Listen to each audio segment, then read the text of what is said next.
We're back We're back. on a Monday to talk about The 48 Laws of Power by Robert Greene. And today we're on Law 15. Yeah. So, Law 15, crush your enemy totally. All great leaders since Moses have known that a feared enemy must be crushed completely. Sometimes they have learned this the hard way. If one ember of light is left, no matter how dimly it smolders, a fire will eventually break out. More is lost through stopping halfway than through annihilation. The enemy will recover, seek revenge, crush him, not only in body, but in spirit. So, Law 15 is crush your enemy totally. Oof. You wanna start with that, or do you want me to begin with what our thoughts are on it? Well,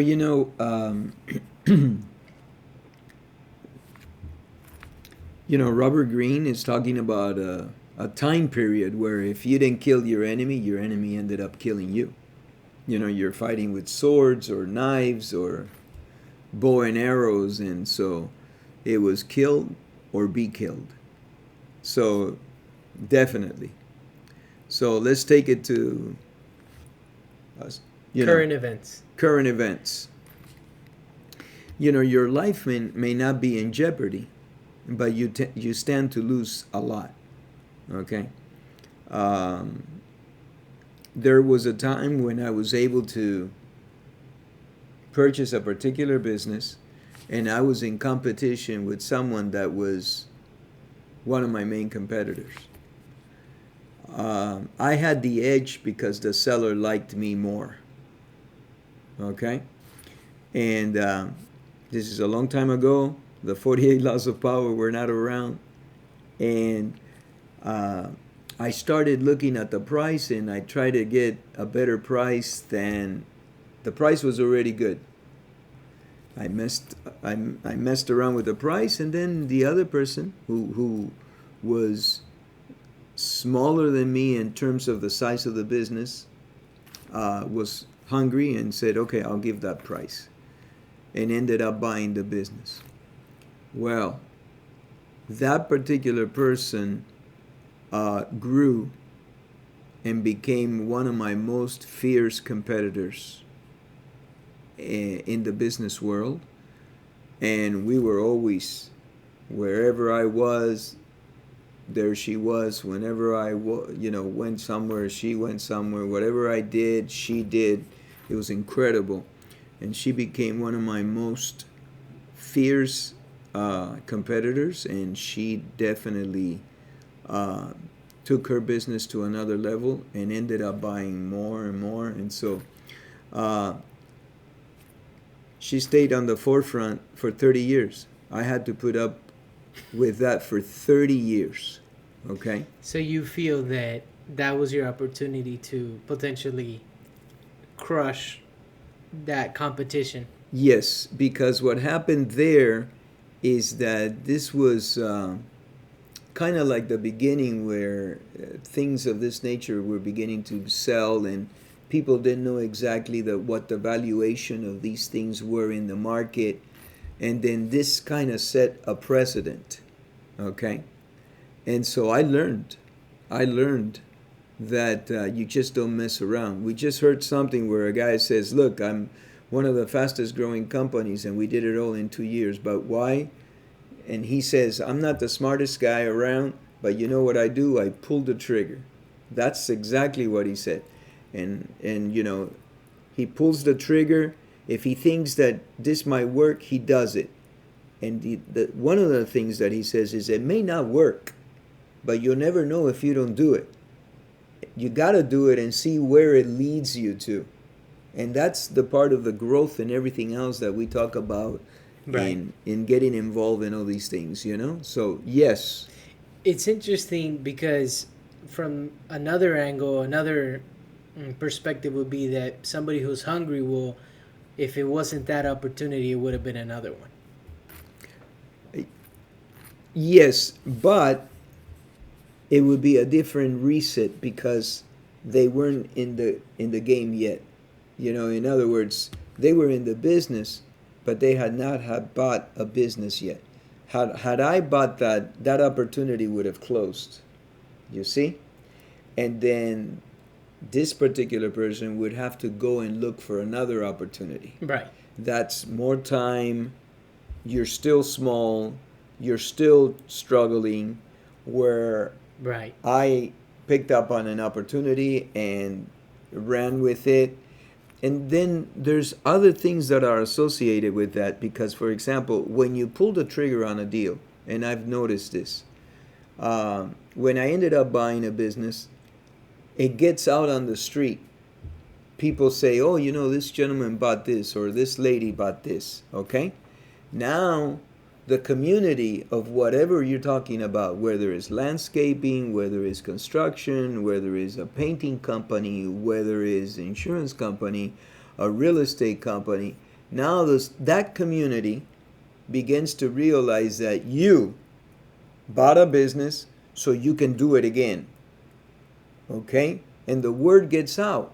Oh, you need to sell? Well, Mike ended up buying him a year ago or so. You can go and talk to Mike. And so the word gets spread within that community. I knew somebody that bought a jewelry store and made it successful. And within 3 years, he had 5. Because the jewelers, when they were retiring, would go to him. I'm sorry. No, you're just saying that you become known and you're not crushing the enemy, but you are stifling their growth. Right? Because I just think if you were in the other position, if you were the person that was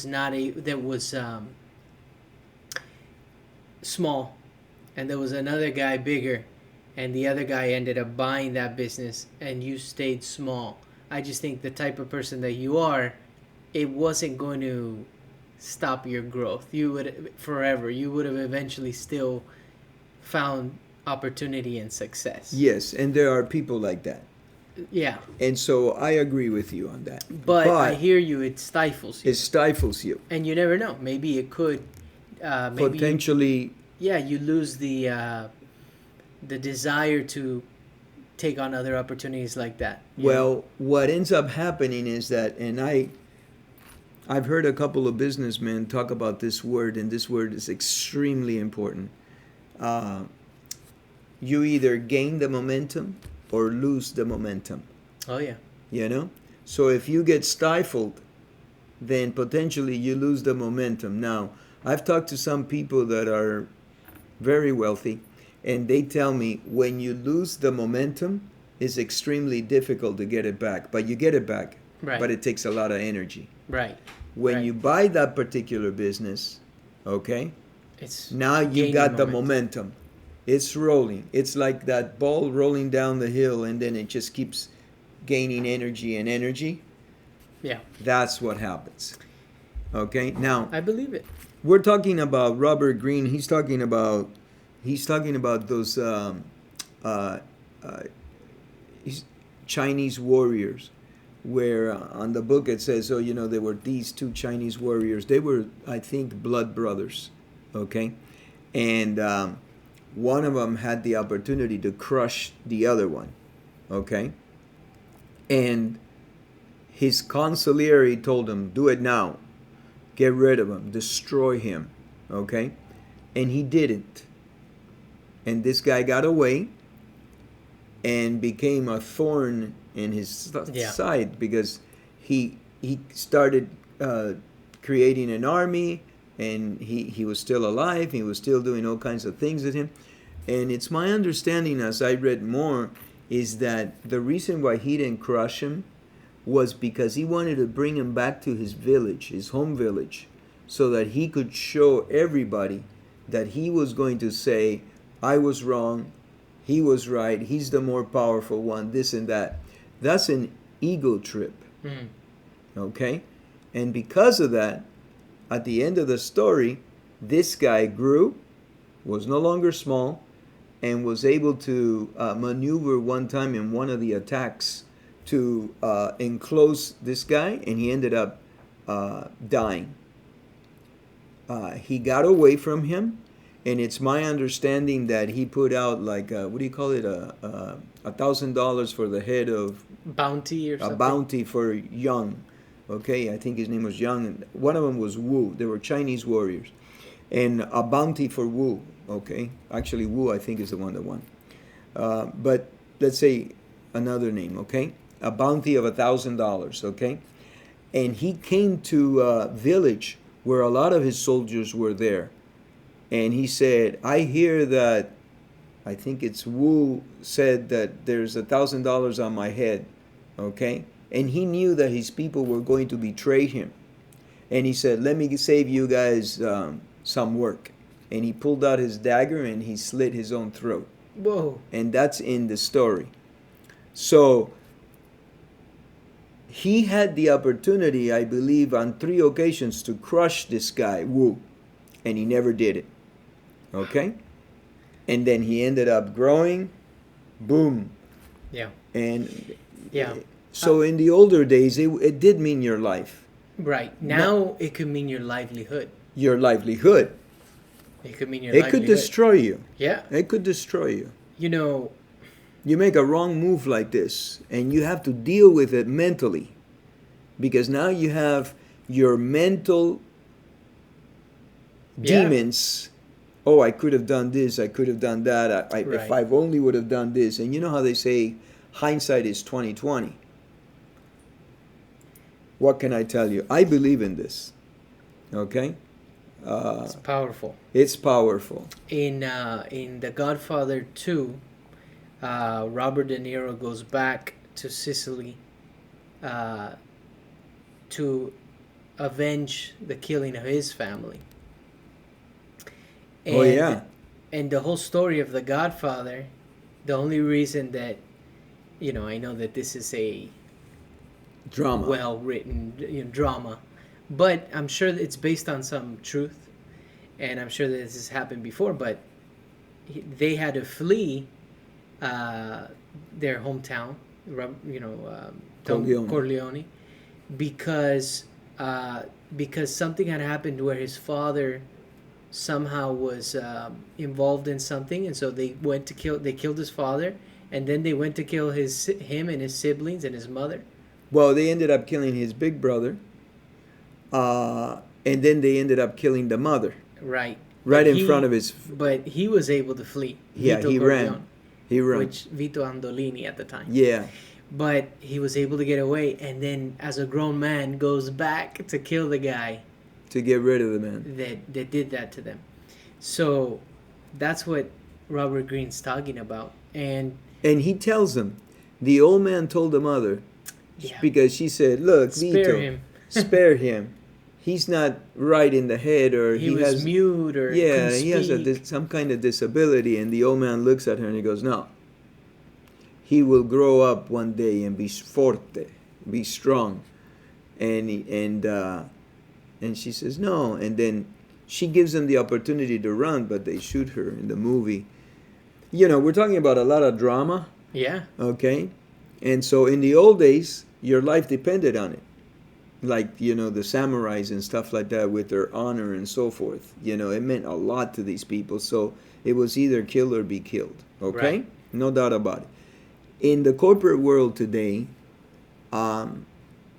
it's your livelihood, like you said. Yeah. And then how do you deal with it? Because now you made a mistake. And we all make mistakes. Trust me on this one. Of course. Made a lot of them. That's, And then you need to deal with it. it's part of learning. Yeah. Because you said, "Oh my goodness, if I would have done this, if I would have done that." The best way to deal with this is let go of the past. Yeah. You gotta let it go. You just can't let it torture you. Yeah. Been there, done that. The best way to do it is let the past go and focus on the future. Mm-hmm. Do the best you can today in the present and focus on the future. By working on today, opportunities will open up. Yeah. Yeah. No doubt about it. But yeah, this is Law 15. In business, I see it. I've seen it, and that's where I think the sayings of like, oh, it's cutthroat. Business is cutthroat because originally, we were talking about life or death or Correct. dog eat dog, and you see it. Some people that, um, yeah, they don't want to give somebody who's small an opportunity. They want to find a way to get rid of that person, and they make moves to do so to prevent them from getting bigger. The other side is like I've seen myself have some opportunities that were given to me where I was the backup situation. I was the bench warmer at the time, but sometimes that might be the fear is that the bench warmer gets an opportunity and they become a starter. And the person who has more power, since we're talking again about maintaining power and getting to places of power, they the enemy, you can't allow them to have that opportunity to get off the bench. You got to find a way to prevent that from happening. For sure.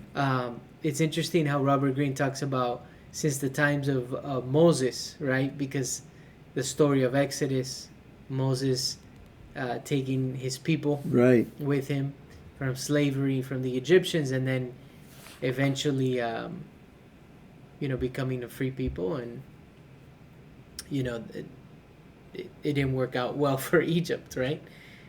Because the story of Exodus is that eventually, God was on Moses' side, and then the plagues came, Right. and that was because they allowed him, let's say, to get away.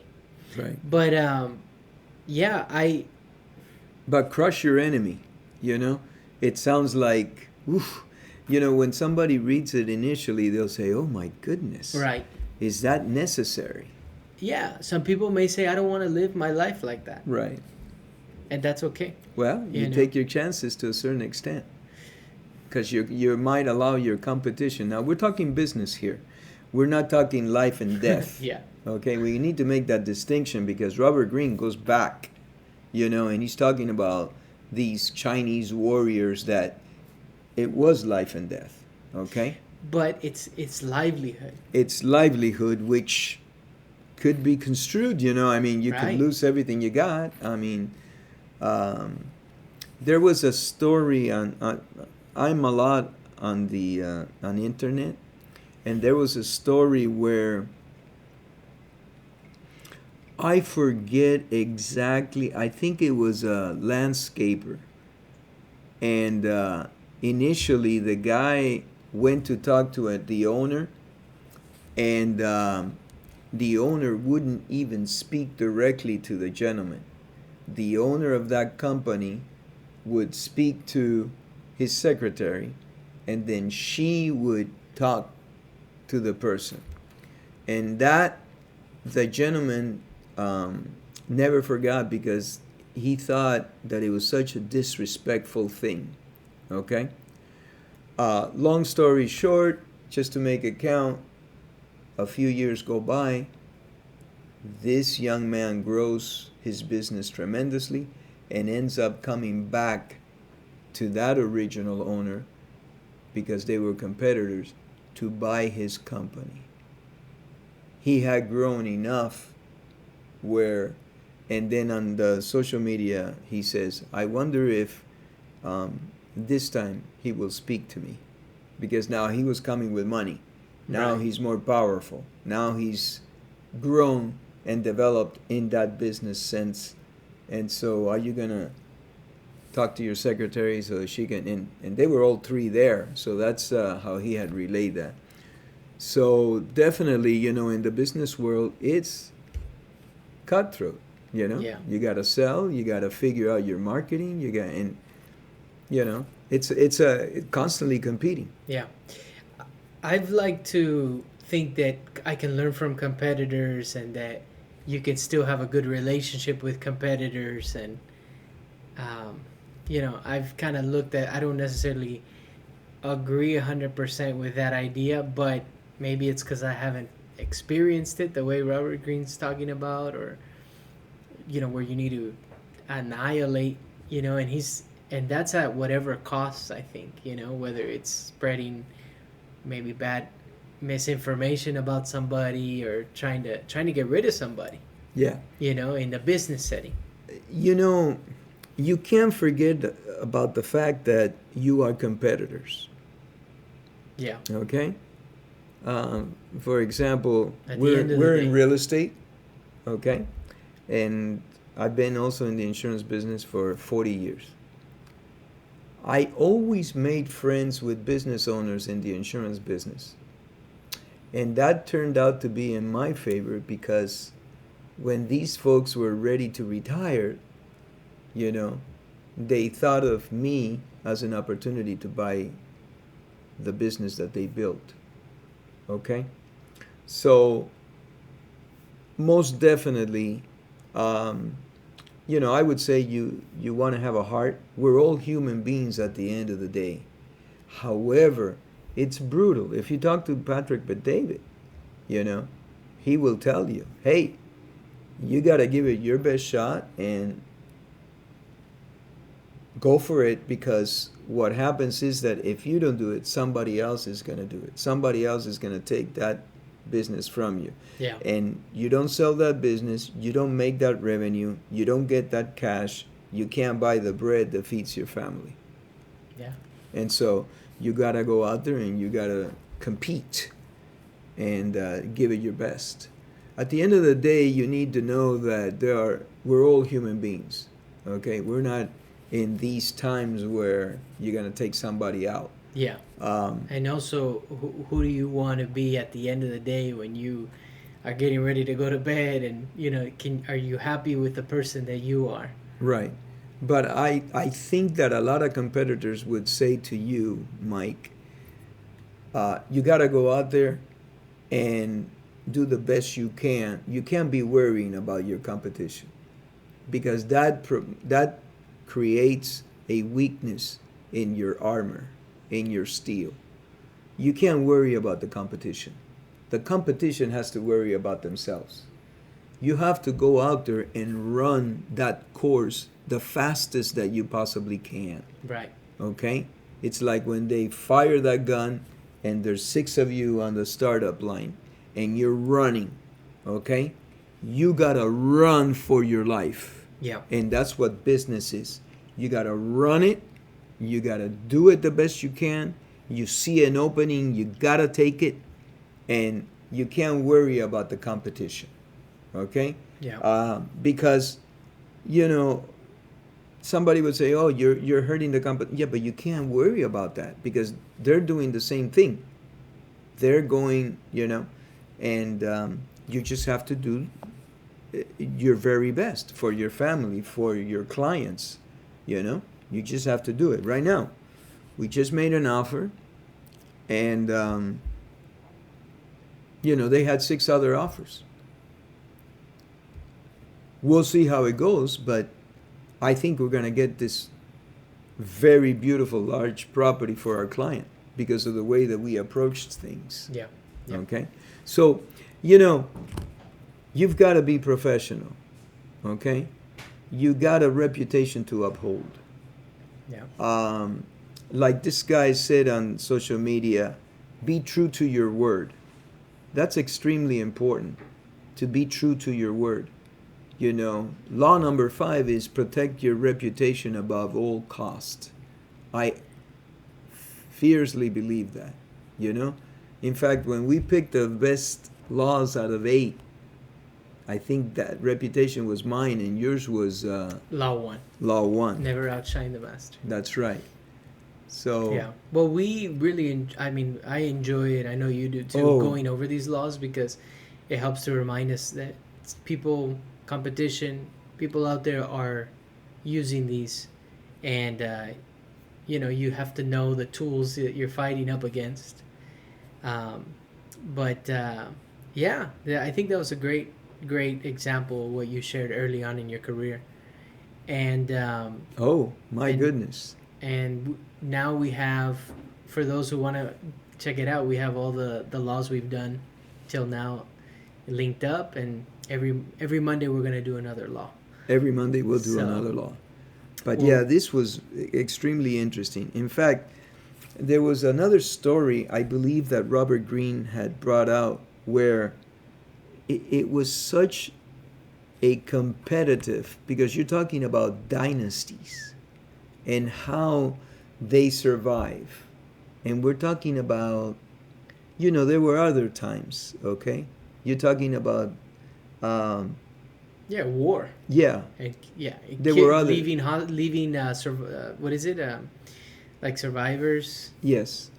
Yeah, if or just taking everybody out. the things that were done um, years back to a certain extent were inconceivable. You can't fathom them today, you know? Um, but people would do things for power Oh yeah. to the point that they would poison a brother, okay? Um, they would get rid of their father, Yeah. you know? Because you're talking about kinship and all this stuff. There were conspiracies to get rid of family members, and so forth, because they're your rival as you come on up. Right. You Yeah. know, like Even though they're family. the first male born would have access to be a king. Right. And then the next one, well, You sorry, weren't the Charlie, first. you weren't the first. Yeah.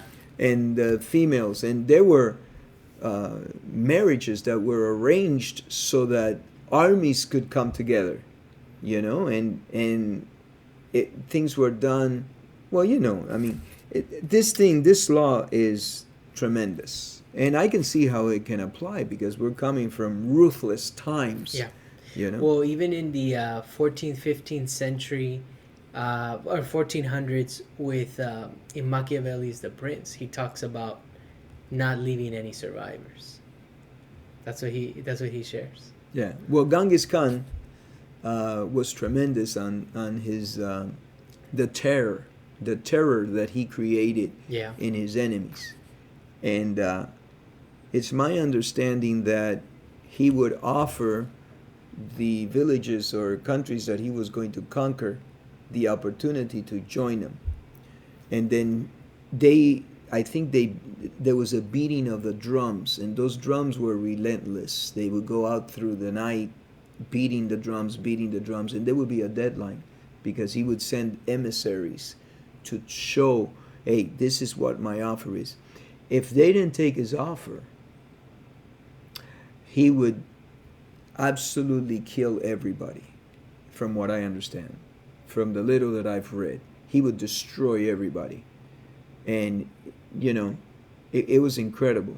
Wow. They had carriages, and the wheels were of the carriage. So he would say, get rid of everybody to the height of half of the axle, which is half the wheel. So that means that potentially it's somebody that's 2 years old. Jeez. So 2-year-old and above, gone.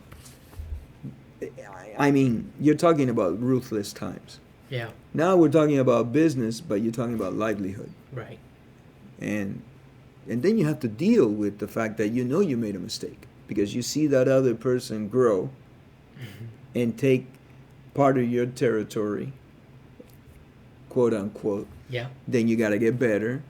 And yeah, it's interesting because even though it's not times of war, you still have territories and areas that you feel are your domain. Title people that are in the title business, they have sections off, and they have to be on their toes, and their marketing and this and loan officers, real estate agents, insurance agents, businesses of today. But you can spread it all out. Yeah. They try to plant their flag. Painting companies, companies that do, landscaping, construction companies, you name it. Companies that sell wine. Look at the wine industry. This guy that you follow so much, he started with his dad's business. What's his name? Gary V. Gary V. And then he took it to a whole new level. Yep. He stepped on some toes. There were some territories there. He was first to come into, what was it? He was distributing online. Mm-hmm. Yeah. You can't worry about the competition. You just can't. You gotta do the best you can and Yeah. run that race at the fastest pace that you possibly can and strategize it so you can win. You gotta win. That's the way it is. And leave no survivors. All right. Wrap it up. Wrap it up. Thank you.